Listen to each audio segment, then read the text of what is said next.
आज की डेट में बच्चा फिर क्या क्या करता है कि सोशल मीडिया पे जाएगा, वहां उसे 10 लोगों की बात सुनाई देगा, 10 अलग अलग तरह के उसे सोल्यूशंस बताएंगे, उसमें वो और ज्यादा कंफ्यूज हो जाता है। तो it is very very very important कि हमें एक राइट गाइडेंस मिलना चाहिए। और बच्चे का जो मेन काम है वो काम है नॉलेज गेन करना, क्योंकि टेस्ट में एक्चुअल जो टेस्ट होगा उसमें आपकी नॉलेज ही टेस्ट होगी। जो स्ट्रैटेजी बनाना, प्लानिंग करना, ये सब किसी हम बच्चे को आउटसोर्स कर देना चाहिए उन लोगों के लिए या उन लोगों पे जो एक्सपीरियंस्ड हैं, जो यही चीज़ डील करते हुए आए हुए हैं पिछले 10 साल से, 20 साल से या 25 साल से।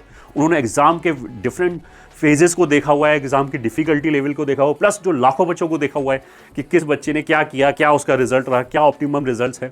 तो एक्सपीरियंस को कोई नहीं बीट कर सकता। This is very very very important to understand.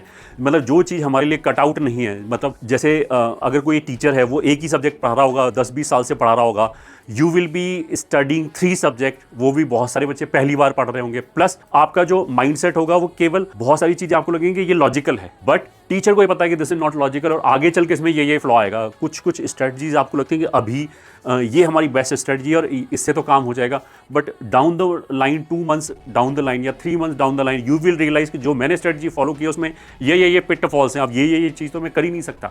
जब तक एक crucial time is lost, but जो टीचर होगा, जो गाइड होगा, उसको ये सारी चीज़ें पता होंगी कि आगे जाके अगर आप पर्टिकुलर पाथ ए लोगे तो क्या क्या उसकी स्ट्रेंथ है, क्या क्या वीकनेस है, बी की क्या क्या स्ट्रेंथ और वीकनेस है।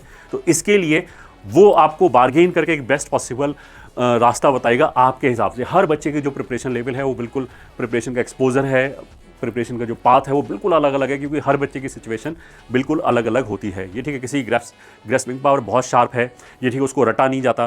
किसी को एक सब्जेक्ट में दिक्कत है, फिर एक सब्जेक्ट के अंदर भी 25 चैप्टर होता है, उसमें भी बच्चों की जो मेंटालिटी होती है अलग अलग तरह की होती है। किसी चैप्टर को बहुत जल्दी समझ में आ जाता है, किसी में उनके दिमाग में बहुत ज़्यादा ब्लॉकेज सा होता है समझने के लिए। तो इतने सारे वेरिएबल्स हैं कि इनको एक साथ सॉल्व करना बच्चे के लिए पॉसिबल नहीं है, उसके लिए उसे एक एक्सपर्ट गाइडेंस की ज़रूरत है।